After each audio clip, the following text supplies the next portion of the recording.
ത്രിയേക ദൈവത്തിൻ്റെ വലിയ തിരുനാമത്തിന് മഹത്വമുണ്ടാകട്ടെ.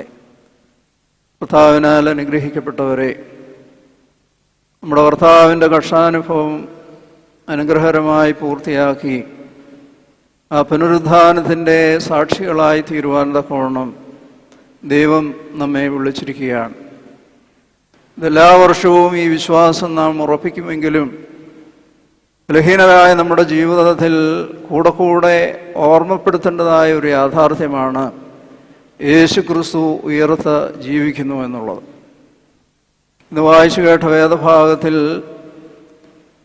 മഗ്ദലക്കാരത്തി മറിയയും കർത്താവിനെ സ്നേഹിച്ച സ്ത്രീജനങ്ങളും അധികാലത്തെ ഇരുട്ടുള്ളപ്പോൾ കർത്താവിൻ്റെ ശരീരം സുഗന്ധങ്ങൾ കൊണ്ട് പൂശി അതിൻ്റെ വേണ്ട വിധത്തിൽ ക്രമീകരണങ്ങളൊക്കെ നടത്തുവാനുള്ള ധൃതിയിൽ അവരോടി വരികയാണ്. യോഹന്നാൻ്റെ സുവിശേഷത്തിൽ വളരെ വിപുലമായ ഒരു സംസ്കാരത്തെക്കുറിച്ചാണ് പറയുന്നത്. യൗസേപ്പും നീക്കോദിമോസും 400 റാത്തൽ അകിലും മൂറുമൊക്കെ കൊണ്ടുവന്ന് സംസ്കരിച്ചുവെന്ന് നാം വായിക്കുന്നുണ്ട്. യോഹന്നാൻ്റെ സുവിശേഷം ഒരു പ്രത്യേകമായ ദൈവശാസ്ത്രം അവതരിപ്പിക്കുവാനായി ആ കാര്യങ്ങളൊക്കെ ക്രമീകരിക്കുന്നുവെങ്കിലും യാഥാർത്ഥ്യം മത്തായിയുടെയും മർക്കോസിൻ്റെയും സുവിശേഷങ്ങളിലുള്ളതാകാനാണ് സാധ്യത. കാരണം വളരെ പെട്ടെന്ന് ശാബത്ത് ആരംഭിക്കുന്നതിന് മുമ്പ് ദ്രുതഗതിയിൽ അടുത്ത് കണ്ട കല്ലറയിൽ ശരീരം വെച്ച് വലിയൊരു കല്ല് ഉരുട്ടി വെച്ചിട്ട് അവർ പോവുകയായിരുന്നു. എന്നാൽ അവർ കടന്നു വരുമ്പോൾ അവരുടെ മനസ്സിനെ ആകുലപ്പെടുത്തിയത് ഈ കല്ല് ആരുരുട്ടി മാറ്റും. പുരുഷന്മാരൊക്കെ ഉണർന്ന് വന്ന് കൂട്ടത്തോടെ വരുന്നതിന് മുമ്പ് തന്നെ ഏറ്റവും കൂടുതൽ സ്നേഹിച്ച സ്ത്രീകൾ അവിടേക്ക് വരുമ്പോൾ അവരെ ആകുലപ്പെടുത്തിയത് കല്ല് ആര് ഉരുട്ടി മാറ്റും എന്നുള്ളതാണ്. എന്നാൽ അവരെ അത്ഭുതപ്പെടുത്തിക്കൊണ്ട് അവിടെ വന്നപ്പോൾ കല്ല് അവർക്ക് വേണ്ടി മാറ്റപ്പെട്ടിരിക്കുകയാണ്. മുദ്രയ്ക്ക് ഒരു കേടുമില്ല.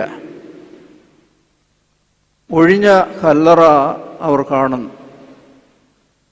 ആദ്യത്തെ പരിഭ്രമം, മാലാഖയുടെ അരുളപ്പാടൊക്കെ അവരെ അല്പമൊക്കെ ആശ്വസിപ്പിച്ചെങ്കിലും ഗലീലയിലേക്ക് പോകാനാണ് പറയുന്നത്. കാരണം ഇവിടെ സുരക്ഷിതമല്ല ശിഷ്യന്മാർ. അവൻ്റെ ശിഷ്യന്മാരെന്നറിഞ്ഞാൽ അവരെ മുഴുവൻ ഉന്മൂലനം ചെയ്യുവാനായി ഒരുങ്ങിയിരിക്കുന്ന വലിയൊരു സമൂഹമുണ്ട്. ഉയർത്തെഴുന്നേൽപ്പ് നടന്നിട്ടില്ല എന്ന് സമർത്ഥിക്കുവാൻ തക്കവണ്ണം അവർ വേണ്ട ക്രമീകരണങ്ങളൊക്കെ ചെയ്യുന്നുണ്ട്. അവിടെയാണ് കർത്താവ് മറിയെ വിളിക്കുന്നത്. ആ വിളി അവൾക്ക് വലിയ ശക്തി പകർന്നു. അവൾ വളരെ ദ്രുതഗതിയിൽ ഓടിപ്പോവുകയാണ്, ശിഷ്യന്മാരോട് ഓടുകയാണ്. നമ്മുടെ കർത്താവ് ഉയർത്തെഴുന്നേറ്റു. ആ ഉയർത്തെഴുന്നേറ്റിൻ്റെ വാർത്ത കാണുവാനും കേൾക്കുവാനും ലോകത്തോട് അറിയിക്കുവാനുമുള്ള നിയോഗം മഗ്ദലക്കാരത്തി മറിയയ്ക്കാണ് ലഭിച്ചത്. അവളുടെ ആ സന്തോഷം ചെന്ന് ചേർന്ന മേഖലകളിലെല്ലാം സന്തോഷത്തിൻ്റെ വലിയ വേലിയേറ്റമുണ്ടായി. പത്രോസും യോഹന്നാനും ഓടി കല്ലറക്കിലേക്ക് വരികയാണ്. നമുക്കറിയാം, കർത്താവിൻ്റെ പെസഹ ഒരുക്കുവാനായി പത്രോസിനെയും യോഹന്നാനെയുമാണ് അയക്കുന്നത്. വിരിച്ചൊരുക്കിയ മാളിക തയ്യാറാക്കുവാനായി കർത്താവിൻ്റെ ജീവിതത്തിലെ ഏറ്റവും അവൻ ആഗ്രഹിച്ചു എന്ന് പറയുന്ന ഒരു സംഭവം നിറവേറ്റുവാൻ ഏറ്റവും ശ്രദ്ധേയമായി ഒരു വലിയ വിരുന്നുശാല വിരിച്ച് ഒഴുക്കി തയ്യാറാക്കുന്നുണ്ട്. സാധാരണ കർത്താവ് അങ്ങനെ എന്തെങ്കിലും ആഗ്രഹം പറഞ്ഞിട്ടുണ്ടോ എന്ന് സുവിശേഷങ്ങൾ നമുക്ക് കാണുവാൻ സാധിക്കില്ല. വളരെ അപൂർവമായി മാത്രമാണ്. അതിലേറ്റവും കൂടുതൽ തീവ്രതയോടെ വാഞ്ചയോടെ വാഞ്ചിച്ചു എന്ന് പറയുന്നത് ഈ വിരിച്ചൊരുക്കിയ മാളികയാണ്. എന്നാൽ ഇന്ന് കേപ്പായും യോഹന്നാനും ഓടി വരുമ്പോൾ ഒഴിഞ്ഞ കല്ലറ കാണുമ്പോഴാണ് മനസ്സിലാകുന്നത് കർത്താവിൻ്റെ പരമയാഗം അവർക്കൊരു മുൻസൂചനയായിട്ടാണ് ആ മാളിക ഒരുക്കുവാനായിട്ട് അവരെ അയച്ചു എങ്കിൽ അതിനേക്കാൾ വലിയ സന്തോഷം അവർ കേൾക്കുവാൻ ആ കേപ്പായും യോഹന്നാനും ഓടി വരികയാണ്. നമ്മുടെ ഈ ഞായറാഴ്ചകളുള്ള പാട്ടിലെല്ലാം അവരുടെ ഓടിവരവിനെക്കുറിച്ച് വളരെ വിശാലമായി നാം കേൾക്കുന്നുണ്ട്. അപ്പോഴാണ് പരമയാഗത്തിൻ്റെ വിരിച്ചൊരുക്കിയ മാളികയിൽ നടന്ന ആ യാഗം നമ്മുടെ കർത്താവിൻ്റെ കുരിശിന്മേൽ നടന്ന യാഗത്തിനോട് അവർ കൂട്ടിച്ചേർത്ത് വായിക്കുന്നത്. തൻ ഭാരത്തെ താങ്ങാൻ ഗോൽഗാത്ത ഏറ്റവും ഭാരപ്പെട്ടു എന്ന് പാടുന്നത് പോലെ ലോകത്തിൻ്റെ പാപത്തെ വഹിക്കുന്ന, ലോകത്തെ മുഴുവനും സൃഷ്ടിച്ച് നിയന്ത്രിക്കുന്ന സൃഷ്ടാവ് ആ കുരിശുമരത്തിന്മേൽ പരമയാഗമായി തീർന്നു. ആ വലിയ ദിവ്യമായ യാഗം, ഒഴിഞ്ഞ കല്ലറ, പൊട്ടാത്ത മുദ്ര, സ്ത്രീകളുടെ സന്തോഷം, കണ്ടുകൊണ്ടിരുന്ന ആളുകൾക്കൊക്കെയുള്ള ധൈര്യം, അപ്പോസ്തല പ്രവൃത്തികളിലൊക്കെ വായിക്കുന്നത് ഉയർത്തെഴുന്നേൽപ്പിനോട് തെളിവല്ല. ഈ മനുഷ്യരുടെ ധൈര്യം കാണുമ്പോഴാണ് പത്രോസ് പറയുന്നത്, ആകാശത്തിന് കീഴിൽ ഭൂമിക്ക് മേലേൽ വേറെ ഒരു നാമവുമില്ല, ഞങ്ങളത് പറയാതിരിക്കുവാനായിട്ട് ഞങ്ങൾക്ക് ഒക്കുകയില്ല. യേശു ക്രിസ്തു ഉയർത്തെഴുന്നേറ്റിട്ടില്ല എങ്കിൽ ഞങ്ങളുടെ പ്രസംഗം വ്യർത്ഥം, നിങ്ങളുടെ വിശ്വാസവും വ്യർത്ഥം. ഒരു സ്ത്രീയുടെ മുമ്പിൽ പോലും ചഞ്ചലഹൃദനായ പത്രോസ് 3000 ആളുകളുടെ മുമ്പിൽ നിന്നുകൊണ്ടാണ് ധൈര്യമായിട്ട് പറയുന്നത്. യേശു ക്രിസ്തുവിൻ്റെ ഉയർപ്പിന് ഒഴിഞ്ഞ കല്ലറയും പൊട്ടാത്ത മുദ്രയും ഒക്കെ തെളിവുകളായിട്ട് പറഞ്ഞാലും അപ്പോസ്തല പ്രവൃത്തികളിൽ അതിൻ്റെ ഏറ്റവും ശക്തമായ തെളിവ് വിശ്വസിക്കുന്ന ധൈര്യമുള്ള ഒരു സമൂഹത്തിൻ്റെ സാന്നിധ്യമാണ്.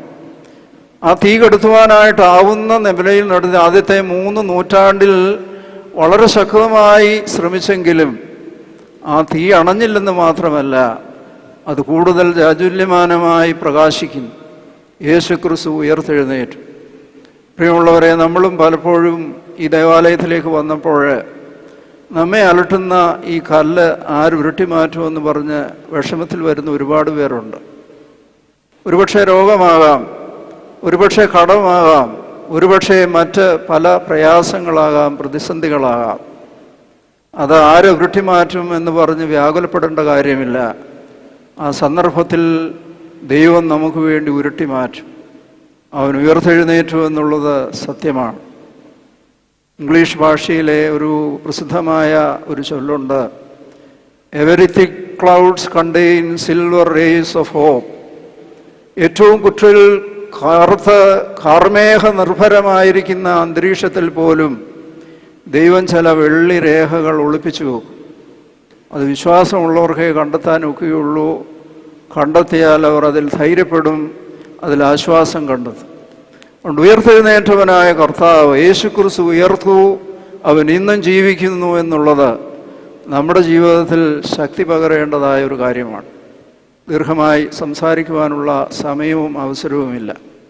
ഇന്നത്തെ ദിവസം അതുപോലെ തന്നെ പ്രാധാന്യമുള്ളതാണ്. പരിശുദ്ധനായ പാമ്പാടി തിരുമേനിയുടെ ഓർമ്മ ദിവസമാണ്. സാധാരണക്കാരനായി വലിയ വിദ്യാഭ്യാസമൊന്നുമില്ലാതെ സഭയുടെ ശുശ്രൂഷയിലേക്ക് പ്രവേശിച്ച ഒരു വ്യക്തിയാണ്. കടവിൽ അത്താനാസ്യോസ് തിരുമേനി മലങ്കര സഭയിൽ നിന്ന് മുങ്ങി തപ്പിയെടുത്ത മാണിക്യങ്ങളാണ് ഗീവർഗീസ് പ്രഥമൻ ബാവായും ഗീവർഗീസ് ദ്വിതീയൻ ബാവായും അതിനോടൊപ്പം അവരുടെ കാലഘട്ടത്തിൽ തെരഞ്ഞെടുത്ത ഈ പേഴമറ്റത്തിൽ കുറിയാക്കോസ് മാർ ഗ്രിഗോറിയോസ് തിരുമേനി. കടവിൽ തിരുമേനി ഒരിക്കൽ അരമനയിൽ ഇങ്ങനെ വിലാത്തുമ്പോൾ 3 ബാലന്മാരിങ്ങനെ തിരുമേനിയെ കാണാനായിട്ട് വരുന്നു. വഴി നിറച്ച് ചാണകം കിടക്കുകയാണ്. ഒന്നാമത്തേവൻ അത് കണ്ടങ്ങ് തിരിച്ചുപോയി. രണ്ടാമത്തേവൻ ഒരു കമ്പെടുത്തിട്ട് അതിൻ്റെ പുറത്ത് ചാടി അപ്പുറത്ത് ചെന്നു. എന്നാൽ മൂന്നാമത് വന്ന ബാലൻ അവിടെ നിന്ന് ആ ചാണകമെല്ലാം വാരി തെങ്ങിൻ്റെ ചവിട്ടിക്കൊണ്ടിട്ടു. കൈ കഴുകി അവനും അവസാനം തിരുമേനിയുടെ അടുത്ത് ചെന്നു. ആ മൂന്നാമത്തേവനോട് തിരുമേനി പറഞ്ഞു, എൻ്റെ അപ്പനെ വിളിച്ചുകൊണ്ട് വരണം. അന്നത്തെ കാലത്ത് തിരുമേനി വിളിക്കുന്നതെന്നൊക്കെ പറഞ്ഞാൽ ഭയത്തോടും മുറയിലോടും കൂടിയാണ്. ഇന്നാണേ വിളിക്കുന്നതെന്ന് പറഞ്ഞാൽ ലാസർ മരിച്ചു എന്ന് കേട്ടിട്ട് 2 ദിവസം താമസിച്ചതുപോലെ പലപ്പോഴും താമസിച്ചൊക്കെ വരികയുള്ളൂ. എന്നാൽ അവരോടി വന്നു, മാതാപിതാക്കൾ വന്നു. തിരുമേനി പറഞ്ഞു, ഇവനെ സഭയ്ക്ക് വേണം. അങ്ങനെ തിരഞ്ഞെടുത്തൊരു വ്യക്തിയാണ്. പ്രതിസന്ധികൾ കാണുമ്പോൾ പിന്മാറിപ്പോകുന്ന അനേകം ആളുകളുണ്ട്. താൽക്കാലിക മുട്ടുശാന്തി കൊണ്ട് അതിനെ അവതിലംഘിക്കുന്നവരുണ്ട്. എന്നാൽ അത് പരിപൂർണമായി ആ പ്രതിസന്ധിയെ വളമാക്കി മാറ്റി അതാർക്കും ഇനിയും പുറകെ വരുന്നവർക്ക് തടസ്സമാകാത്ത വിധത്തിൽ വഴി നേരെയാക്കിയ ഒരു പിതാവാണ് അദ്ദേഹം. പാമ്പാടി ആ മലമുകളിൽ ഒരു മുനിയെപ്പോലെ താമസിച്ചു. പരുമല തിരുമേനിയുടെ വാത്സല്യം അദ്ദേഹത്തിന് ലഭിച്ചിട്ടുള്ള വ്യക്തിയാണ്. അദ്ദേഹം അനുഗ്രഹീതമായി ശുശ്രൂഷ നടത്തി. മഴയ്ക്ക് വേണ്ടി പ്രാർത്ഥിച്ചപ്പോൾ മഴ പെയ്തു. കുന്നംകുളത്ത് വസൂരി വരുന്നുവെന്ന് കേട്ടപ്പോൾ ആളുകളെല്ലാം ഓടിപ്പോയപ്പോൾ അവിടെ പോയി അവരുടെ മധ്യത്തിൽ താമസിച്ചു. ഇന്നും ഇന്നലെയും ഞാൻ അവിടെ പോയി. എത്രയോ കുന്നംകുളംകാരാ വരുന്നത്. എത്രയോ കാലം കഴിഞ്ഞിട്ടും ആ കൃതജ്ഞത അവരുടെ മനസ്സിൽ നിറഞ്ഞു നിൽക്കുകയാണ്. അന്ന് വാക്സിനൊന്നും ഇല്ലാത്ത സമയത്ത് എല്ലാവരും അദ്ദേഹത്തെ പോകാതിരിക്കുവാനായിട്ട് നിർബന്ധിച്ചെങ്കിൽ അദ്ദേഹം പറഞ്ഞു, എൻ്റെ ജനത്തിൻ്റെ മധ്യേ ഞാനെപ്പോഴും ഉണ്ടാവും. അവിടെ ചെന്ന് പ്രാർത്ഥിച്ചു. ആ ബാധ മാറി. ഇന്നും അവിടുത്തെ ജനം മുഴുവനും വലിയ ശക്തമായ ഒരു മധ്യസ്ഥനായി അദ്ദേഹത്തെ സ്വീകരിച്ചിരിക്കുകയാണ്. പക്ഷിമൃഗാദികളോടും വൃക്ഷലതാദികളോടും ഒക്കെ താതാത്മ്യം പ്രാപിച്ച ഒരു വിശുദ്ധനാണ്. അദ്ദേഹത്തിന് പ്രാവുകളോട് സംസാരിക്കാൻ അറിയാമായിരുന്നു. അദ്ദേഹത്തിൻ്റെ വളർത്തുപട്ടിയോട് സംസാരിക്കാൻ അറിയാമായിരുന്നു. അവരുടെ സംസാരം അങ്ങോട്ടും തിരിച്ചും മനസ്സിലാകുമായിരുന്നു. ഒരിക്കൽ പട്ടി പ്രസവിച്ച് കിടന്നപ്പോൾ ഇന്ത്യടി നിൻ്റെ കുട്ടിയെന്ന് പറഞ്ഞപ്പോൾ അതിനെ കടിച്ചെടുത്തുകൊണ്ട് കൊടുത്തു. സാധാരണ പട്ടികൾ പ്രസവിച്ചു കഴിഞ്ഞാൽ കുഞ്ഞിനെ ആരും തൊടിപ്പിക്കുകയില്ല. അത്രമാത്രം മൃഗജാലങ്ങളോടും പ്രകൃതിയോടും ഇണങ്ങി ദൈവകൃപ കൊണ്ട് നിറഞ്ഞ് സഭയിൽ ശോഭിച്ച ഒരു പരിശുദ്ധനാണ്. പരുമല തിരുമേനിയെ പോലെ തന്നെ ജീവിത വിശുദ്ധി കൊണ്ട് അഗ്രഗണ്യനായി ജീവിച്ച ആ വ്യക്തിയാണ്. അദ്ദേഹത്തിൻ്റെ 59ാം ഓർമ്മ ദിവസമാണ് ഇന്ന്. പാമ്പാടിയിൽ പരിശുദ്ധ ബാവാ തിരുമേനി വിശുദ്ധ കുർബാന അർപ്പിക്കുന്നു. പരുമലയുമായിട്ട് വളരെയേറെ ബന്ധമുണ്ട്. പരുമല തിരുമേനിയുടെ ശിഷ്യന്മാരാണ് ഗീവർഗീസ് പ്രഥമൻ ബാവായും ഗീവർഗീസ് നിതിയൻ ബാവായും ഒട്ടശ്ശേരുടെ തിരുമേനിയും. ആ ഗണത്തിൽ അവസാനത്തിൽ വരുന്നയാളാണ് കുറിയാക്കോസ് മാർ ഗ്രിഗോറിയോസ് തിരുമേനി. ആ ജീവിതം പകർത്തി നമുക്ക് കാണിച്ചു തന്നിട്ടുള്ള വിശുദ്ധന്മാരാണ്. അവരുടെ ഓർമ്മ എന്നും ശാശ്വതമാണ്. ഉയർത്തെഴുന്നേറ്റവനായ കർത്താവ് വേറെ ഒരു സാധ്യത നമുക്ക് കാണിച്ചു തന്നു. വാതിൽ തുറക്കാതെ അകത്ത് പ്രവേശിച്ചു. തോമാസ് ലീഹ പറഞ്ഞൊന്ന് തൊടണമെന്ന്. തൊടാൻ സാധിക്കുന്ന, വാതിൽ തുറക്കാതെ അകത്ത് പ്രവേശിക്കുന്ന ഒരു ശരീരം മരണാനന്തരം നമുക്ക് ലഭിക്കുന്നു എന്നുള്ളത് കർത്താവിൻ്റെ ഉയർത്തെഴുന്നേൽപ്പിലൂടെയാണ് നമ്മൾ മനസ്സിലാകുന്നത്. പരുമല തിരുമേനി ആയാലും പാമ്പാടി തിരുമേനി ആയാലും ഒക്കെ വർഷങ്ങൾക്ക് മുമ്പ് ഈ ലോകം വിട്ട് കടന്നുപോയവരാണ്. പക്ഷേ ഇന്നും അവരുടെ സാന്നിധ്യം നമ്മൾ അനുഭവിക്കുന്നുണ്ട്. അവരുടെ സ്പർശനം നമ്മൾ അനുഭവപ്പെടുന്നുണ്ട്. കാരണം ഒരുവൻ ക്രിസ്തുവിലായാൽ അവൻ പുതിയ സൃഷ്ടിയാണ്. അതാണ് ഓർമ്മ നമ്മെ ശക്തിപ്പെടുത്തുന്നത്. അതാണ് പുനരുത്ഥാനം നമ്മോട് മനസ്സിലാക്കുവാൻ ആവശ്യപ്പെടുന്നത്. അതുകൊണ്ട് പുനരുദ്ധിതനായ ക്രിസ്തുവിൻ്റെ ജീവിതത്തോടുകൂടി കല്ലുകളൊക്കെ ഉരുട്ടി മാറ്റുന്ന കർത്താവിനോടുകൂടി ഉയർത്തെഴുന്നേൽപ്പിനെ സാക്ഷീകരിക്കുവാനും ഈ പുണ്യപിതാവിൻ്റെ ജീവിതം അനുകരിക്കുവാനും ദൈവം നമ്മെ സഹായിക്കട്ടെ. ദൈവത്തിൻ്റെ കൃപ സമൃദ്ധിയായി നിങ്ങൾക്കെല്ലാവർക്കും ലഭിക്കട്ടെ എന്ന് പ്രാർത്ഥിച്ചുകൊണ്ട് ബലഹീനായ ഞാൻ എൻ്റെ വചനവും സംഹരിക്കുന്നു. ദൈവം നമ്മെ എല്ലാവരെയും അനുഗ്രഹിക്കട്ടെ.